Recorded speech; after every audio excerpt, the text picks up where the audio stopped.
How are you? I'm Advocate Gaurav Kumar Gupta. I am Chartered Accountant and MBA Finance and PhD holder.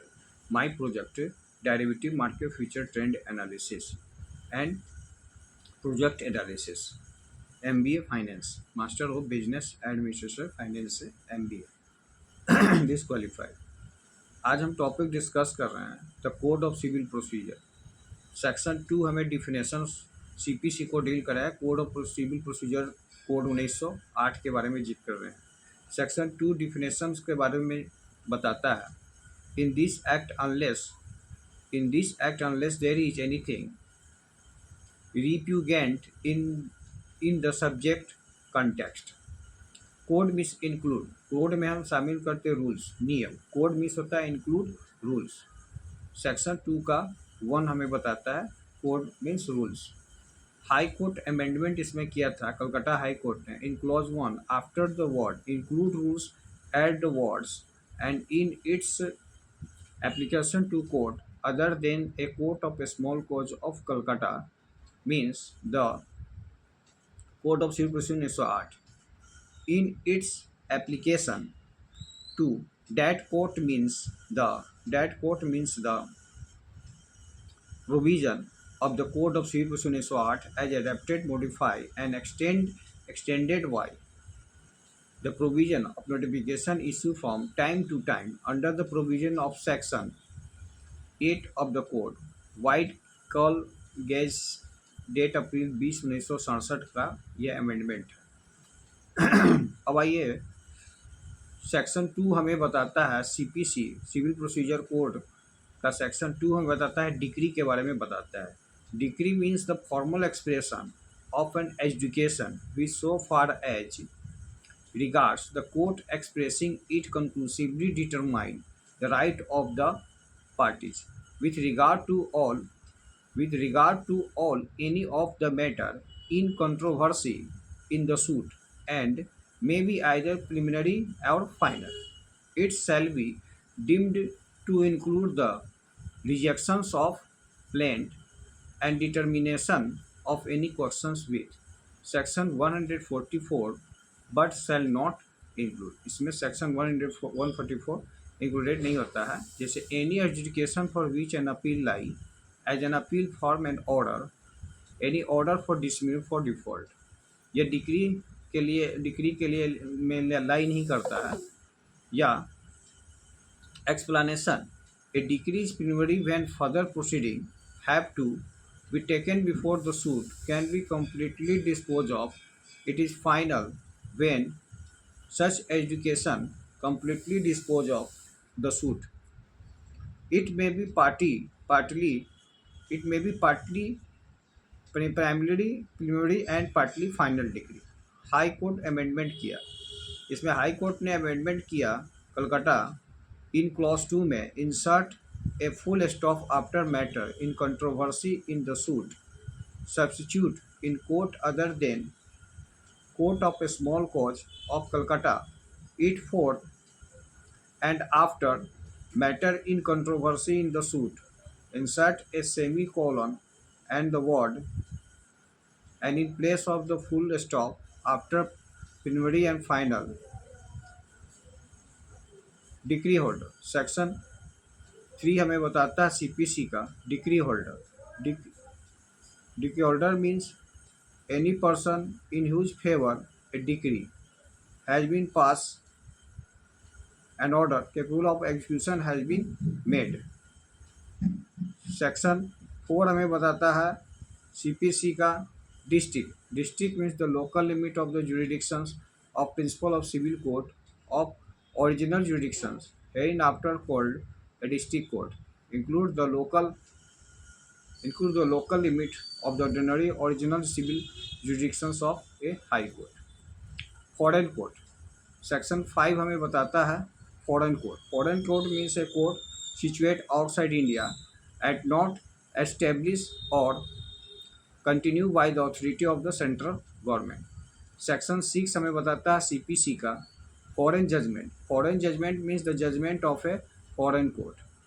Section 7 हमें बताता है government pleader include any officer appointed by state government to perform all any of the function expressly imposed by this code on the government pleader, also any pleader acting under the directions of government pleader. Section 7 का E बताता है high court. High court in relation to the Andaman and Nicobar island means the high court in Calcutta. Section 7 का B बताता है India. Section 7 का भी India. India accept in section. India में कौन सा सेक्शन के अलावा सेक्शन 1, 29, 43 या 44 अब 44A, 78, 79, 82, 83, 87A means the territory of India excluding the state of Jammu and Kashmir. Jammu and Kashmir को छोड़कर. जज. जज मीन्स सेक्शन 8 हमें बताता है CPC का जज. जज means the presiding officer of civil court. कोई भी सिविल कोर्ट का पीठासीन अधिकारी. सेक्शन 9 हमें बताता है CPC का judgment. Judgment means the statement given by the जज on the ground of a decree और ऑर्डर. डिक्री ऑर्डर के ग्राउंड पर यदि जज द्वारा कोई भी स्टेटमेंट दिया जाता है तो उसे हम जजमेंट करते हैं. जब भी जजमेंट होता है या तो डिक्री पे होता है या ऑर्डर पे होता है. Judgment debtor. Judgment debtor means होता है एनी पर्सन अगेंस्ट हुम ए डिक्री. किसी व्यक्ति के विरुद्ध में यदि डिक्री पारित किया गया है तो उसे जजमेंट डेटर करते हैं. Has been pass an order capable of execution has been made. और इसका पास एन ऑर्डर जो होगा वो एग्जीक्यूशन निष्पादन के लिए योग्य होगा. Legal representative. सेक्शन 11 CPC बताता है legal representative means. Legal representative means a person who in a law represent the estate of diseased person बीमार व्यक्ति and include any person who intermedes with the estate of the deceased and where a party sue in a representative character the person on whom the estate develops on the death of the party so suing या sued. मेंशनी profit. Section 12 CPC का बताता है मेंशनी profit. मेंशनी profit means होता है profit means दो profit which the person in wrongful possession of such property actually received might with ordinary diligence have received therefore together with interest on such profit but shall not include profit due improvement made by the person in wrongful possession. Mesne profit होता है किसी भी व्यक्ति का यदि आप संपत्ति wrongfully रिस्टेन कर लेते हैं या रॉन्गफुली पोजीशन कर लेते हैं या एडवर्स पोजीशन करके उसके लैंड से या उसके प्रॉपर्टी से आप इलीगल तरीक़ा से प्रॉफिट अर्न करते हैं तो उसे हम कहते हैं मेंशनी प्रॉफिट. अब आइए सेक्शन 30 हमें क्या बताता है. 13 movable property include growing crops. Movable property में होता है चल संपत्ति जो फ्लैक्चुएट नेचर का होता है. जैसे जो लैंड से फिक्स नेचर का नहीं होता, फ्लैक्चुएट ऐसा जैसे कैश हो गया, बैंक हो गया, कैश इन बैंक हो गया या चेक हो गया या प्रोमिजरी नोट हो गया. ये सब चल संपत्ति में आते हैं. जैसे LIC का पेपर हो गया. ये सब लिक्विडिटी है जो इमीडिएट कन्वर्टेड इनटू कैश, जिसको हम तुरंत कैश में कन्वर्ट कर सकते हैं, जिसमें डिप्रिसिएशन चार्ज नहीं होता. मूवेबल प्रॉपर्टी में क्या होता है, डिप्रिसिएशन चार्ज नहीं होता, इसलिए उसे मूवेबल प्रॉपर्टी कहते हैं. जैसे आपको लैंड इमूवेबल प्रॉपर्टी में तो लैंड आता है, बिल्डिंग आता है, मशीनरी आता है जो फिक्स नेचर का होता है, जिसमें डिप्रिसिएशन चार्ज होता है, लैंड में एप्रोप्रिएशन होता है. तो इस तरह का जो भी संपत्ति होता है इमूवेबल प्रॉपर्टी कहलाता है, जिसको कहते हैं चल संपत्ति और अचल संपत्ति. मूवेबल प्रॉपर्टी मीन्स हो गया चल संपत्ति, इमूवेबल प्रॉपर्टी मीन्स अचल संपत्ति. High court amendment. Calcutta high court ने इसमें अमेंडमेंट किया. इन क्लॉज थेरा insert the word except in suit of proceeding in the court of a small cause of Calcutta afterward growing crops and dated अप्रैल 20, 1967 को. अब section 14 हमें बताता है 14 order के बारे में बताता है. Order means a formal expression of any decision of civil court which is not a decree. Order decree नहीं है, ये फॉर्मल एक्सप्रेशन है जो सिविल कोर्ट द्वारा एक डिसीजन दिया जाता है. प्लीडर मीन्स सेक्शन 15 हमें बताता है प्लीडर. प्लीडर मीन्स होता है any person entitled to appear and plead for another court include advocate, वकील या अटॉर्नी ऑफ हाई कोर्ट। इसमें हाई कोर्ट के अटॉर्नी को भी शामिल करते हैं, वकील को शामिल करते हैं और एक एडवोकेट इसमें शामिल होते हैं प्लीडर में। प्रिस्क्राइब मीन्स होता है means prescribe by rule, section 16 deal करता है। पब्लिक ऑफिसर सेक्शन 17 सीपीसी का डील करता है public officer. Public officer means person filing under any of the following description namely. Public officer में आता है एवरी जज, every member of an all India service, every commission, gazette officer in military, naval, air force and while serving an government. Every officer of a court justice whose duty in such officer to investigate, report any matter of law, fact, to make, authenticate, keep any document, take charge, dispose of any property, to execute any judicial process, to administer any oath, to interpret, to preserve order in court, and every person especially authorized by court of justice to perform any such duty. Every person who holds any office by virtue of which he is empowered to place, keep any person in confinement. Every officer of the government whose duty as such officer to prevent offence, to give information offence, to bring offender to justice, to protect the public health, safety, convenience. Every officer whose duty is as such officer to take, receive, keep, or expend any property on behalf of government, to make any survey, assessment, contract on behalf of government, to execute any revenue process, to investigate, to report on any matter affecting the pecuniary interest of the government, to make, authenticate, keep any document relating to pecuniary interest of government, to prevent the infractions of any law for the protection of the pecuniary interest of government. Every officer in the service or pay of the government remunerated by fee commission for the performance of any public duty. Rules section 18 CPC का होता है rules. Rules means rules form contain in first schedule made under section 122 section 125। High court amendment section 90 बताता है CPC share in a corporation shall be deem to include stock, debenture stock and debenture या bond. Section 20 बताता है CPC का sign save in case of judgment या decree include stamp. Judgment और decree पर जो के केस जब जब साइन होता है तो वो स्टैम्प के साथ साइन किया जाता है, स्टैम्प के साथ साइन किया जाता है। उसके बाद आइए वेरियस एक्सप्रेशन होता है इसमें सेक्शन 2 में।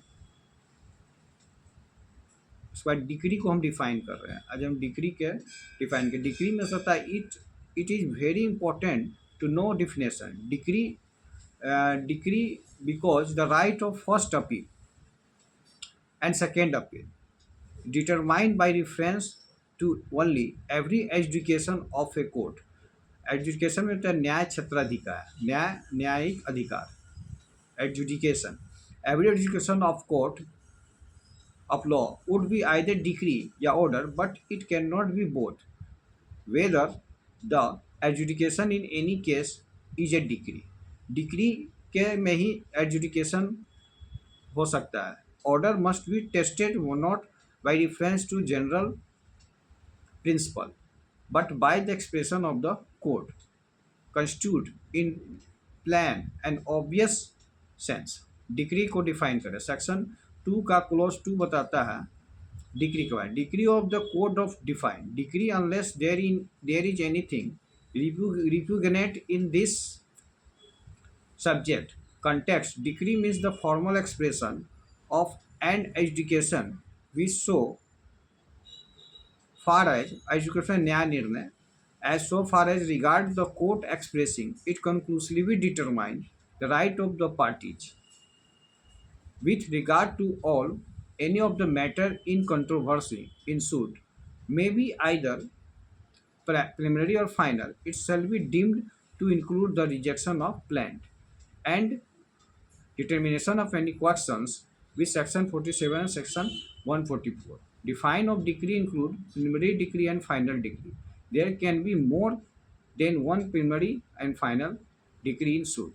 Essential of decree. Decree की essential क्या है, इसकी विशेषता क्या है? Decree must be satisfied the following test.